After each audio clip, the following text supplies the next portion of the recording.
You know, we scroll past hundreds, maybe thousands of images every single day, and most of them just disappear. But what if one of them, just one, held a whole secret history? Today, we're going to put a single, seemingly ordinary photograph right under the microscope. We're going to treat this thing like a crime scene and uncover the hidden stories of biology, history, and behavior it has to tell. Okay, so here's our subject. At first glance, it's pretty simple, right?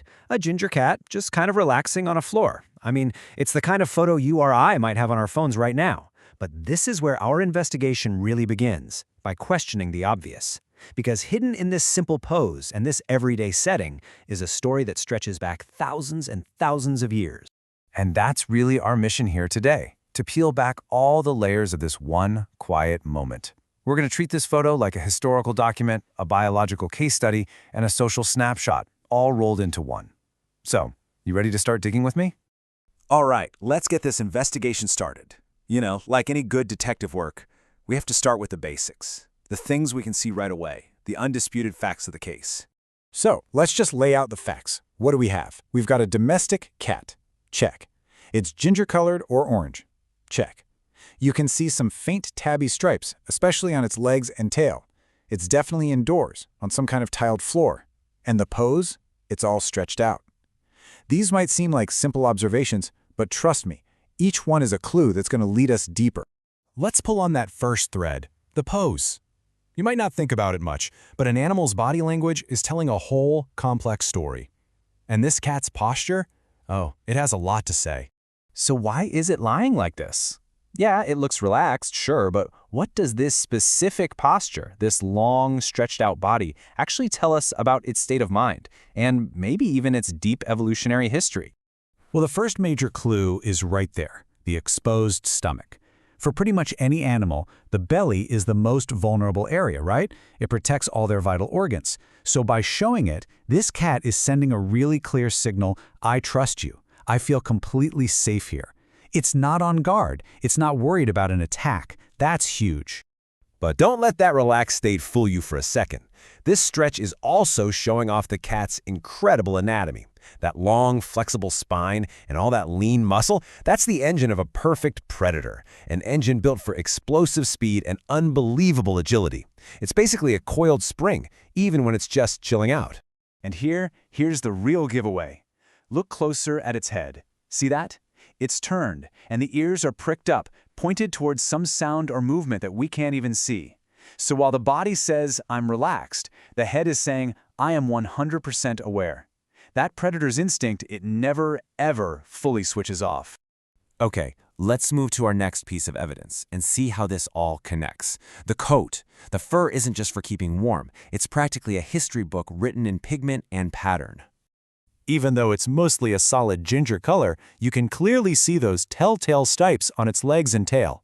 That's the classic tabby pattern, and it's one of the most ancient and common coat patterns you'll find in domestic cats. So why do those stripes even exist? Simple. Camouflage.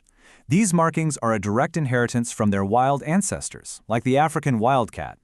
Those stripes would have broken up their body's outline in the dappled light of a forest or tall grass, making them almost invisible to both their prey and bigger predators. It's like a little whisper from the wild, still visible today. So we have a relaxed but totally alert hunter with built-in camouflage. But where exactly is this hunter? Let's zoom out from the cat itself for a second and analyze the scene. The evidence here is pretty clear. We've got this cool, tiled flooring, definitely man-made. There's the wooden leg of what looks like a table or maybe a chair, and way in the background, a big gas cylinder. Yeah, this is not the savannah. This is a human home, through and through. And this, right here, gets to the very heart of the domestic cat's central paradox. This is an animal that is completely at ease, totally comfortable, surrounded by all the stuff from our world. That comfort is the result of a 10,000-year journey of domestication, a kind of partnership between our two species. So this is the powerful contradiction right at the center of our photo.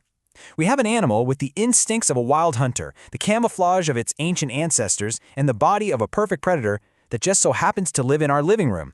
It's a wild thing made tame, but with all that original programming still running just beneath the surface. Okay, let's wrap this case up. What have we really learned from this single, quiet photograph? Well, we've kind of solved what I like to call the familiar enigma.